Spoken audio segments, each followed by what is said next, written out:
आजच्या व्हिडिओमध्ये बऱ्याचशा गोष्टी आहेत ह्या मी तुमच्याशी शेअर करणार आहे। म्हणजे आपण सहसा म्हणतो की गुरुचरित्र स्त्रियांनी वाचू नये किंवा दत्त सेवा गुरु जी आहे ती स्त्रियांनी करू नये किंवा दत्तांची जी उपासना आहे ती स्त्रियांनी करू नये।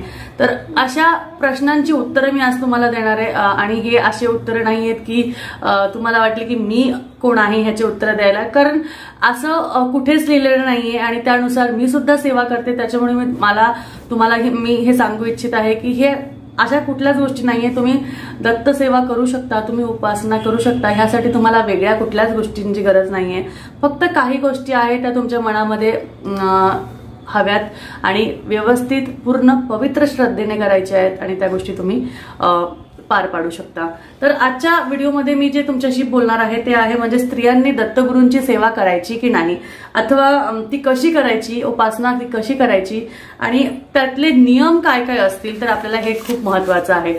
तर सगळ्यात महत्त्वाचं की आपण दत्तगुरूंची सेवा किंवा स्वामी सेवा कशी करायची, कशी करणं म्हणजे त्याचे काहीतरी नियम असतात। नियम म्हणजे सोपे नियम असतात, काही अवघड नसतात, पण त्याचबरोबर तुम्ही तुमचे कशा प्रकारे ते करतात आणि का करतात। तर तुम्हाला तुमच्या घरात जे आहे तुमचे जे काही प्रॉब्लेम्स असतील, म्हणजे आता समजा तुम्हाला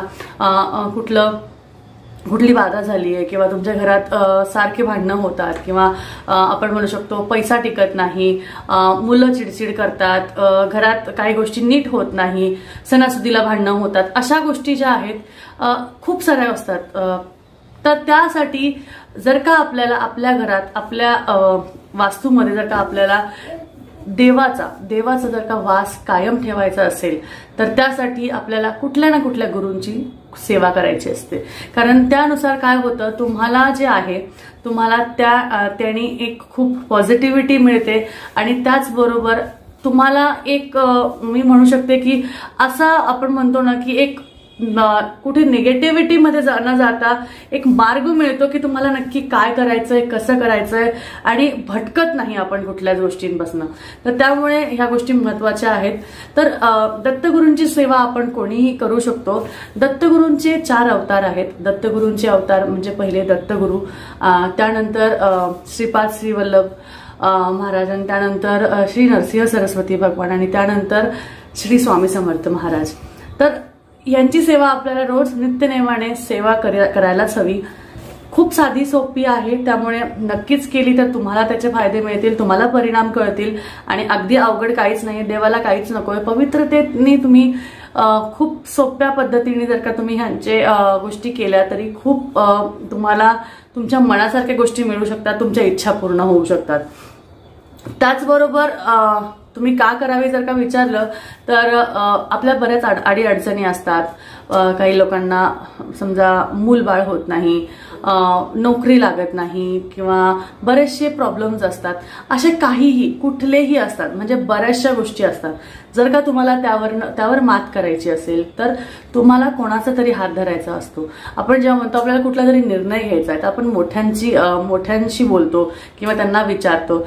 तर अशा वेळेस जेव्हा तुमच्याकडे कोणी नसेल, जेव्हा तुम्ही कोणाला सांगू शकत नसाल, तेव्हा तुम्ही दत्तगुरुरायांना सांगा, ते तुम्हाला मार्ग दाखवतील। तर ह्यासाठी फक्त काही नियम आहेत, सोपे नियम आहेत, ते तुम्हाला पाळावे लागतात। तर ह्या सोप्या नियमानंतर तुम्हाला नक्कीच कळेल की तुम्हाला दत्तगुरूंची सेवा, स्वामी सेवा कशी करायची आहे आणि स्वामी समर्थ महाराजांची सुद्धा सेवा खूप सोपी आहे। त्यामध्ये तुम्हाला फक्त रोजचे 3 अध्याय वाचायचे असतात आणि त्यानंतर 11 माळी जपायच्या असतात। पण 11 माळ जर का नाही तुम्हाला जपता आली तर 1 माळ जपा आणि ती सुद्धा मनेने श्रद्धेने करा। त्याचबरोबर बऱ्याचशा गोष्टी आहेत की ही जेव्हा तुम्ही दत्त सेवा किंवा स्वामी सेवा करता ह्या वेळेस तुम्हाला थोड्या गोष्टींचं पालन करायचं आहे। सगळ्यात महत्त्वाचं आहे की दत्तगुरू महाराजांचं, स्वामी समर्थ महाराजांचा जो वार आहे तो आहे गुरुवार।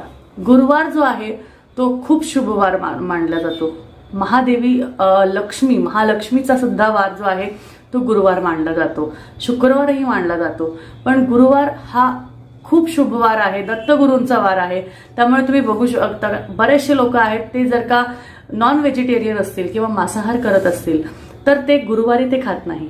बरेचसे जण मी बघितलेले आहेत ते गुरुवारी करत नाही आणि बरेचसे जण असेही मी बघितलेले आहेत ते गुरुवारी सुद्धा खातात। पण मी स्वतः अशा गोष्टी अनुभवलेल्या आहेत, बघितलेल्या आहेत। म्हणजे की जे लोक म्हणतात की आम्हाला वारबीर काही गरज नाहीये, वाटलं तेव्हा खातो किंवा वाटलं तेव्हा नाही खात, पण अशा वेळेस मी स्वतः बघितलेलं आहे की तुम्ही जर का देवाला एवढं जर का म्हणजे मी आपल्या रोजच्या भाषेत जर का म्हणलं की एवढं जर का तुम्ही त्यांना जर का मानलं नाही आणि त्यानुसार जर का तुम्ही असं वागलात तर तो देव आहे तो कुठेतरी तुम्हाला जो आहे ती तुमची परीक्षा बघतो. बरेचशा तुम्हाला पैशामध्ये प्रॉब्लेम नाही देणार तो, पण तो दुसरीकडे कुठेतरी तुम्हाला त्रास देईल. त्यामुळे आपल्याला साध्या सोप्या गोष्टी आहेत त्या करायच्या आहेत. जसं काय गुरुवारी जे आहे तुम्ही मांसाहार करू नका, मद्यपान करू नका. ह्या सोप्या गोष्टी आहेत, ह्या सुद्धा खूप महत्वाच्या आहेत. बरं, त्याचबरोबर जेव्हाही तुम्ही नित्यनेमाने सेवा करतात, तुम्ही रोजची सेवा करतात, सकाळी सकाळी तुमची आंघोळ झाल्यावर, तुमच्या सगळ्या गोष्टी झाल्यावर त्यानंतर सगळ्यात आधी देवाच्या जवळ जा, नामस्मरण करा, तुमची सेवा करा आणि त्यानंतर तुम्ही तुमचा दिवस चालू करा. बरं, तुम्ही असं म्हणाल की तुम्ही दिवसभर सगळं करून आलाय आणि संध्याकाळी बसताय, तर असं जरी करत असाल आणि तुम्ही दिवसभरात तुम्ही मांसाहारी खाल्लं किंवा मद्यपानही केलं आणि संध्याकाळी तुम्ही येऊन देवाजवळ बसताय, तर असं करू नका, कारण हे नियमांमध्ये बसत नाही. तुम्ही आंघोळ करून बसलात तरी त्यातून काही फरक पडणार नाहीये, कारण ते मनाला पटत नाही, त्यामुळे त्या गोष्टी होत नाही. बरं, त्यानंतर तुम्ही जर का सेवा करत असाल तर अगदी त्याचा उदो करू नका की अरे मी दत्तगुरूंची सेवा करते, मी स्वामी समर्थ महाराजांची सेवा करते, मी श्रीकृष्णांची सेवा करते, म्हणजे अशी कुठलीही सेवा जर का तुम्ही करत असाल त्याचा उदो करू नका की हा असं आहे बरं का, मी आता असं करेल आणि ह्याच्याने मला नक्कीच लाभ होईल. तुमच्याकडेच ठेवा. तुम्ही करताय, तुम्ही देवाजवळ जाताय, तुम्ही त्यांच्याशी बोलताय, फक्त तुमच्यामध्ये आणि देवामध्ये सुद्धा फक्त तेवढंच ते ठेवा. घरच्यांना माहिती असतं तुम्ही रोज करता, त्याच्यामुळे घरच्यांना माहिती असतं, त्यामुळे घरच्यांना सांगायची गरज नसते. आणि त्याचबरोबर अगदी बाहेरच्या लोकांना जरी कळालं तर त्याचं अगदी गुणगान करू नका की मी असं करते, मी तसं करते, मी हेच केलं, मी तेच केलं, मी असंच केलं. हा, तुम्हाला जर का समोरच्याला सांगायची इच्छा आहे की बघ मी असं करते, तुला इच्छा असेल तर कर, असं काही नाही, तुम्ही सांगू शकता, त्याचा प्रचार करू शकता, पण त्याचा अगदी उदो करू नका. त्याच नंतर जर का तुम्ही नित्यनेमाने सेवा करत आहात तर इकडे तुम्ही तुमच्या घरच्यांना मारझोड करताय, शिवीगाळ करताय, तुम्ही बाहेरच्या लोकांना कसं तरी बोलताय किंवा वाईट गोष्टी करताय आणि इथे तुम्ही देवाचं करताय, त्याचा काहीच उपयोग होणार नाही. त्यामुळे तुमचे कर्म जे आहेत, तुमचे काम जे आहेत, त्या सगळ्या गोष्टी चांगले ठेवा. तुमच्या गोष्टी ज्या आहेत त्या चांगले ठेवा, त्यानुसार तुम्हाला त्याचे फळ मिळतील. त्याच नंतर आहे की जर का तुम्ही सेवा करत असाल तर अजिबात त्यात शंका ठेवू नका. शंका ठेवू नका म्हणजे मी किती दिवस झाले पूजा करतोय, मी सेवा करतोय, पण अजून मला फळ कसं मिळत नाहीये. मिळेल. थोडे पेशन्स असू द्या. पेशन्स खूप महत्वाचे आहेत. पेशन्स असू द्या. तुमच्या सेवेमध्ये थोडी काहीतरी कमतरता असेल ती अजून पोहोचूस तर, देवापर्यंत पोहोचूस तर थोडा वेळ लागत असेल, रांग खूप मोठी आहे, त्यामुळे थोडा वेळ जर का लागत असेल तर पेशन्स असू द्या आणि त्यानुसार तुम्ही तुमची जी नित्यसेवा आहे ती करत राहा. बरोबर देव तुम्हाला कधी ना कधी जेव्हा गरज पडेल, जेव्हा गरज असेल तेव्हा तुमच्या हाकेला नक्की तो येईल. त्यानंतर जसं मी तुम्हाला दरवेळेस सांगते, मंत्र जाप करा. मंत्र जाप करत राहा, माळ जपत राहा. मंत्र जाप आणि माळ जपणं हे सर्वात महत्वाचं आहे. एक माळ जपणं हे गरजेचंच आहे. एक श्री गुरुदेव दत्त, श्री गुरुदेव दत्त, श्री गुरुदेव दत्त आणि श्री स्वामी समर्थ महाराज, श्री स्वामी समर्थ, श्री स्वामी समर्थ, श्री स्वामी समर्थ, अशा मी 2 माळ जपते. ह्या 2 माळ नक्कीच जप.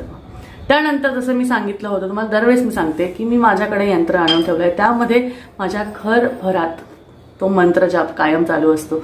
मी कुठेही काहीही काम करू, अगदी कपडे धुवत असो किंवा भांडे घासत असो किंवा काही काम करत असो, स्वयंपाक करत असो, तो मंत्र माझ्या तोंडातनं उच्चारला जातो आणि त्यामुळे काय होतं, तुमचं कुठलंही काम ते खूप आनंदी होतं आणि छान होतं.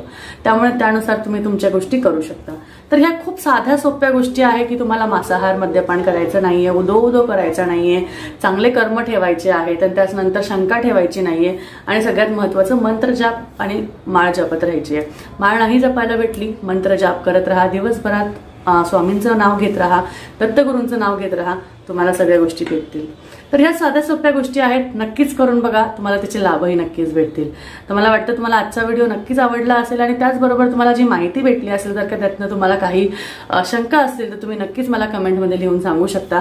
भेटूया परत एकदा पुढच्या व्हिडिओमध्ये. तोपर्यंत चॅनलला अजून सबस्क्राईब केलं नसेल तर नक्कीच सबस्क्राईब करा आणि असेच व्हिडिओ तुम्हाला आवडत असतील बघायला तर त्या बेल नोटिफिकेशनला सुद्धा क्लिक करा, म्हणजे येत्या व्हिडिओजची जी नोटिफिकेशन आहे ती तुम्हाला मिळेल आणि असेच आपले पुढचे व्हिडिओ सुद्धा तुम्हाला बघायला सोपं जाईल.